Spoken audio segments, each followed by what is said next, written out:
Parenting can be really tricky, and it turns out that the average parent calls up their own mom and dad twice a week to get parenting advice. But here's the thing, only a little more than half of parents actually take that advice. Here are some of the reasons why, according to a recent survey. So 34% people find their parents' advice to be a little out of date sometimes. 41% say they have different ideas about how to raise their child than their parents. But get this, 83% say they've learned a lot about raising kids from their own parents. So what do y'all think? Do you listen to your mom and dad when it comes to parenting advice? I'm going to go to the dads on this one. Jeffrey, do you call Mr. and Mrs. Schroeder? You know, I talk to them about parenting, right? But a lot of things that I went through as a child that I thought I forgot resurface when I'm raising my own children. I'm like, wow, I was doing the exact same thing. Like, explain, what do you mean? You know, like just a million, you know, being told to be quiet a million times, or just do this, or dress nice when you're going to see a family, or you know, just like a million, there's a million examples on the daily where I'm like, I remember when I didn't want to do that either. I'm being the same, they're being the same little jerks as I was. You know, so it's just, I don't need to call them and be like, hey Ma, it's me again. Remember when I was a jerk when the Easter Bunny came? Like, I don't need to remind them every day. But yeah, it does come up every day. Wow, so you don't even have to go to your mom and dad, it just comes up. Yes.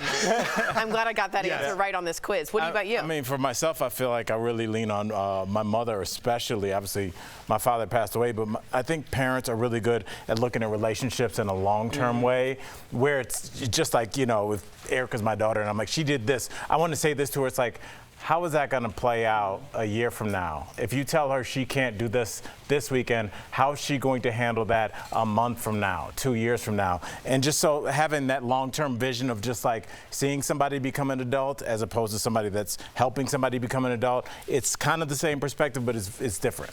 What do you think, Erica? Well, that's hard for me because I don't have children. Yes, but do you get it? Do you take advice from Roosevelt and Dr. Cup? Well, yeah, I mean, all the time. Now, a lot more so than I was receptive to, you know, even 5-10 years ago.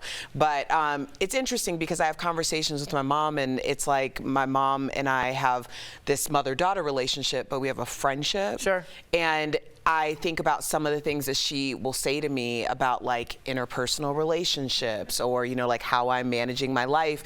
And she'll say it in a way where it's not like she's still parenting me, but then like a year, 2 years, 5 years down the line, I'm like, oh man, you were right. Yeah, that's a very Judy. Dang, like why didn't I get that the first time? So now I listen for certain things that she says very early on to kind of gauge like how I should handle a person, or, you know, what the situation's really all about. Your ears perk up. I would say the best thing about becoming an adult is your parents going from somebody that you kind of have to go around to borrow the car or stay overnight to just like as soon as you like, instead of calling my friends when I get to town, I'm call my mom and go get a martini with her. Yeah. And hang out and catch up. And it's just like seeing your parents as complete. It's humans. It's human beings rather than this entity that controls your life. Totally. I have to say this. My dad was known as the consigliere. I hope I'm saying that correctly. To all my friends. And to this day, he's helping people in the studio with advice to this day. In between breaks, Erica's seen, I go out and call him. I am so lucky to have a dad